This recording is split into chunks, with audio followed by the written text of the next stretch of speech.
sejam bem-vindos ao canal Tarô e Literatura. Meu nome é Gemima e no vídeo de hoje eu vou traçar um paralelo entre a carta do tarô O Imperador e um personagem do livro As Alegrias da Maternidade.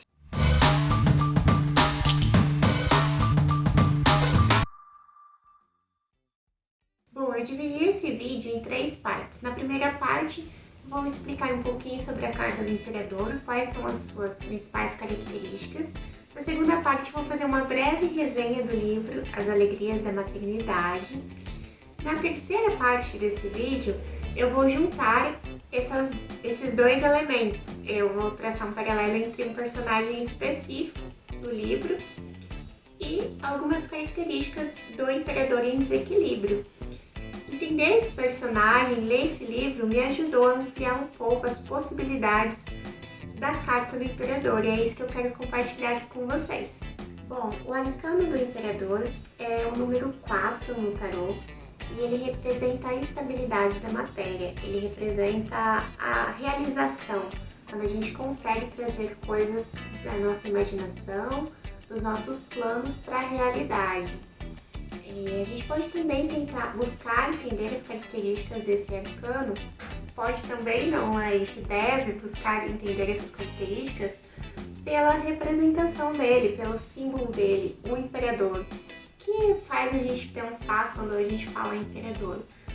A gente busca muito o Império Romano ou algum outro império ficcional que você tenha familiaridade, mas a questão é que o imperador ele se destaca dos demais.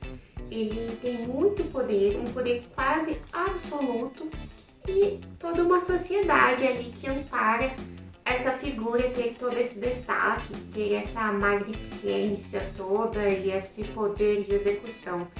E é justamente por ter todo esse poder que ele consegue executar tudo aquilo que ele quer.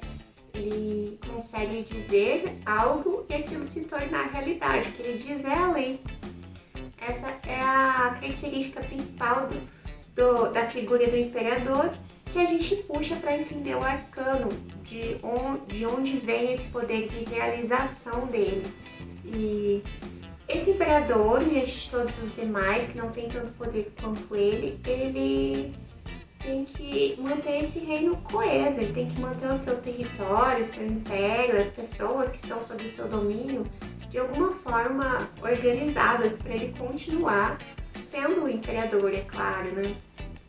Então, junto com o poder vem responsabilidades, ele tem responsabilidades diante dessas pessoas, o poder é sempre uma relação. E não é à toa que a gente relaciona esse poder excessivo do imperador a um sistema muito conhecido nosso, que é o patriarcado. O imperador é a figura do tarô que a gente mais associa ao patriarcado, que é esse sistema em que o patriarca, o homem da família, tem muito poder, um poder que chega a oprimir os demais, é uma balança desequilibrada. Ele pode tudo, o que ele diz é lei e os demais não têm uma contraparte em relação a esse domínio, a esse controle. Já no arcano do imperador, a gente não pensa de uma forma assim, naturalmente, se não for uma tiragem negativa, é claro, a gente não pensa que ele tem esse desequilíbrio. Ele é uma carta que fala mais do poder de realização, de administração, de controle, de disciplina, de trazer a estabilidade para o mundo físico. Mas é claro que em desequilíbrio, um ótimo exemplo é essa situação patriarcal que oprime todos os que não estão incluídos nesse lugar de poder, que é o que traz o livro As Alegrias da Maternidade. Entender melhor um personagem específico desse livro, analisar qual que era a relação dele com os demais, e ajudou a ampliar as características e as possibilidades de desequilíbrio do arcano do imperador. O livro As Alegrias da Maternidade foi escrito pela Buchi Emecheta. Ela é uma escritora nigeriana e a história se passa na Nigéria, entre as décadas de 30 a 50 mais ou menos. Nesse período, a Nigéria era colônia da Inglaterra, ela não tinha independência política e financeira, social, nenhum tipo de independência. Também é o período que as pessoas estão começando a migrar dos campos, da zona rural, para a zona urbana. Isso também a gente vai ver no livro. E o personagem principal desse livro é uma moça que chama Nu-Ego. A Nu-Ego, ela é filha de um cara muito importante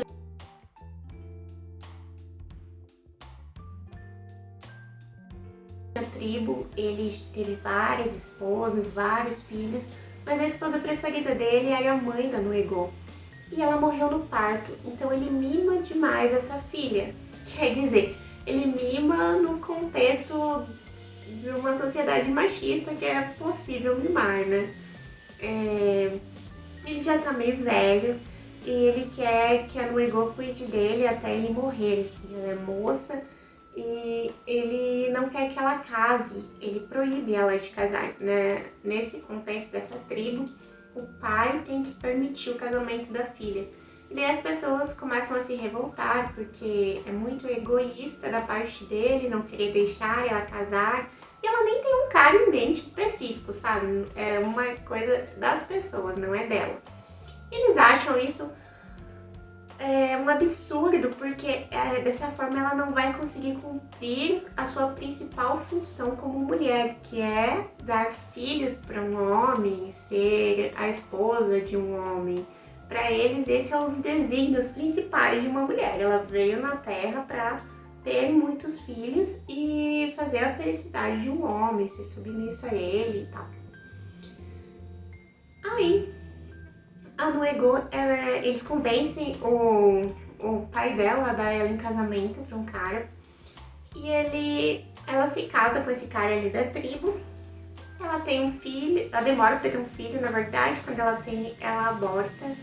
E ela fica muito triste, ela fica devastada, entra em depressão profunda com essa situação, porque ela não está conseguindo cumprir o seu principal desígnio, que é dar filhos.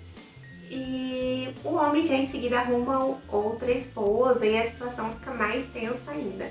Na tribo, gente, é normal o homem ter várias esposas nessa cultura. Mas não é tão normal assim, porque a maioria das mulheres não curtem muito isso meio que são obrigadas a aceitar. Bom, vendo essa situação em que a Nu-Ego está muito triste, muito depressiva, o pai dela arruma um segundo casamento para ela. Só que dessa vez é um cara que ela não conhece nem ele.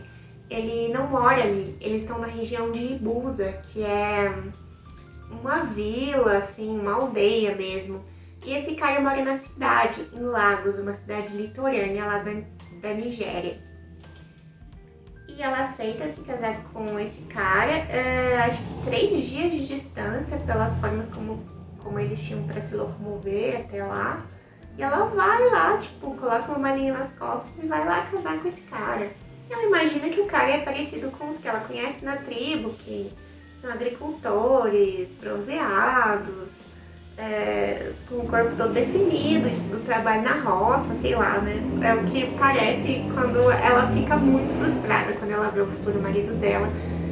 Ela diz que ele tem uma pele macilenta, não é bronzeado como os outros, ele é gordinho, ele veste umas roupas de cor caqui. Esse cara que ela vai casar, o Naif,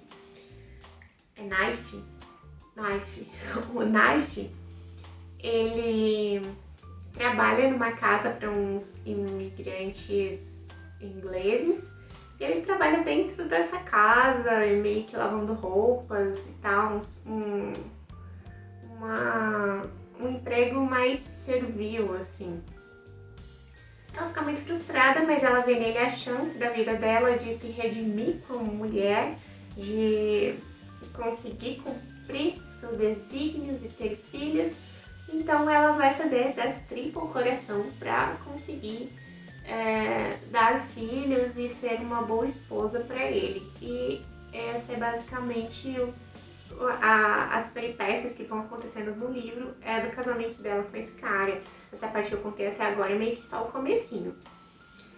E esse homem que ela se casa, que é um péssimo homem, é o personagem que eu escolhi para fazer o paralelo com a carta do imperador em equilíbrio. Desequilíbrio. Vamos lá agora traçar esse paralelo. Uma das características da carta do imperador é que ela é uma carta que fala de autoridade, desse poder, dessa autoridade que ele exerce. Só que uma autoridade em excesso não é legal, não representa a essência dessa carta. E a autoridade em excesso nesse livro, o autoritarismo, como a gente vê? A gente vê, eu elenquei 3 formas. Primeira forma, a falta de diálogo. O marido da Noego não conversa com ela, ele não troca ideias com ela, porque ele não considera ela no mesmo nível dele, assim, eles têm o mesmo nível de escolaridade, não tem nada a ver com isso. Ele, só por ela ser mulher, ele não se abre com ela, não fala até coisas do cotidiano, atividades corriqueiras, não tem diálogo. Autoritarismo. Outro ponto dentro do autoritarismo, violência, ele bate nela, e um ponto ainda mais intenso de violência, o estupro, que também tem no livro. Agora, uma outra forma de desequilíbrio que esse personagem apresenta no livro é que ele delega as suas responsabilidades de realização. Por exemplo, no sistema patriarcal, o mínimo que o homem deve fazer é trazer o sustento para dentro de casa, trazer o alimento para sua família. E ele não dá conta de fazer essa parte, que é a parte dele, desse pacto, né? Esse pacto do patriarcado. E ele delega essa função para ela, ele não reconhece que ele está delegando, não reconhece que ela está fazendo isso, mas ela faz, tipo, ela chega na cidade, ela não conhece nada e ninguém, e além dos filhos que ela começa a ter, gente, ela vai ter vários filhos, isso não é um spoiler, porque na capa do livro tem a árvore genealógica deles, com vários nomes, então não tô considerando spoiler. Mas a Noego tem que buscar as oportunidades comerciais, vender coisas, cigarros, alimentos, tudo que ela encontra pela frente para garantir o alimento da sua família. Inclusive tem uma parte do livro que ela já tem vários filhos e ela tem que pegar lenha nas matas próximas para vender. É um serviço, uma atividade extremamente sacrificante para ela.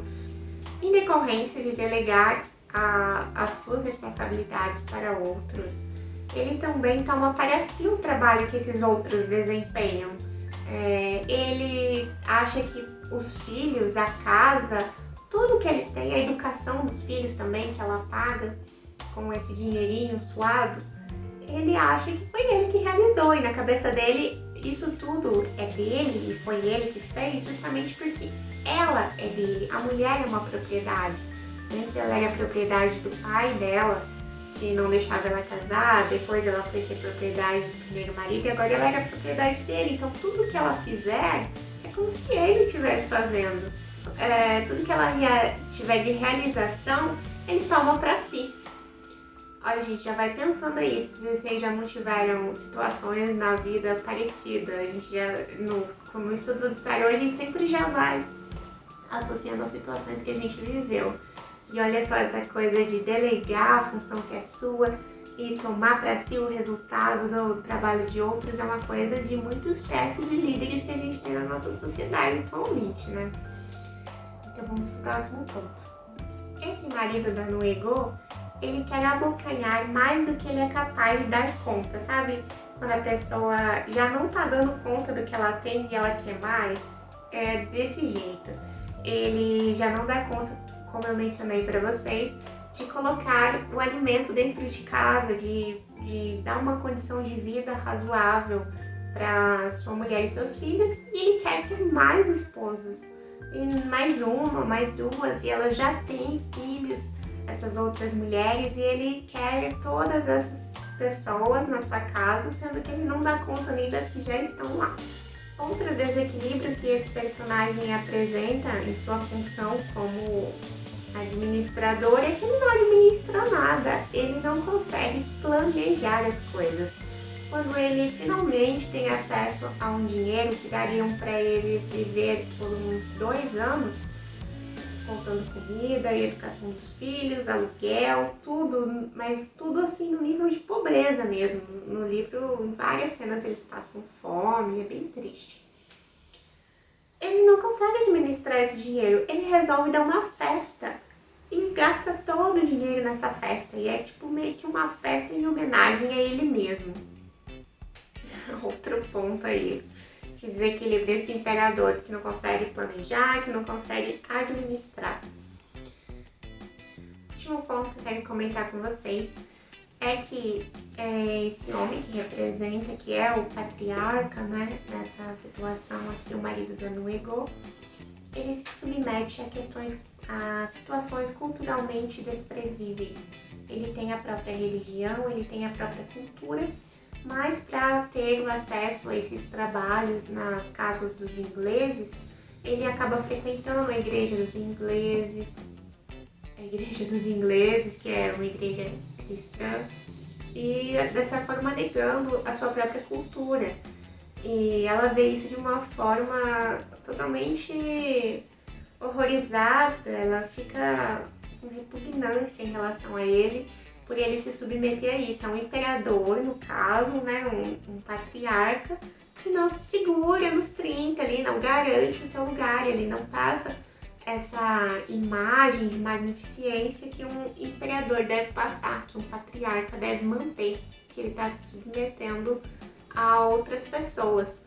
Uma outra coisa que ele faz também, que ela fica horrorizada, é que ele lava a roupa dessa família de ingleses e ele lava as lingeries da mulher.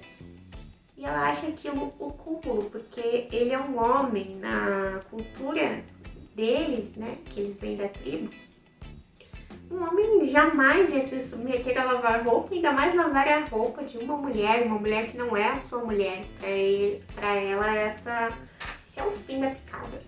Bom, esses foram os desequilíbrios que eu encontrei nesse personagem, que me ajudaram a entender melhor como o imperador pode... Bom, esses são os desequilíbrios que eu encontrei no livro As Alegrias da Maternidade. Eles me ajudaram a ampliar essas possibilidades de desequilíbrio da carta do imperador. E eu também pensei muito sobre líderes que a gente tem na nossa sociedade e como a gente tem péssimas referências de líderes e como eles se encaixam também nesses desequilíbrios. Me contam o que vocês acharam dessas relações, desses paralelos, dessas analogias que eu tracei aqui, se fizeram vocês pensarem em algo. E me sigam nas redes, curtam, compartilham, se inscrevam. Muito obrigada por assistir até aqui e beijo!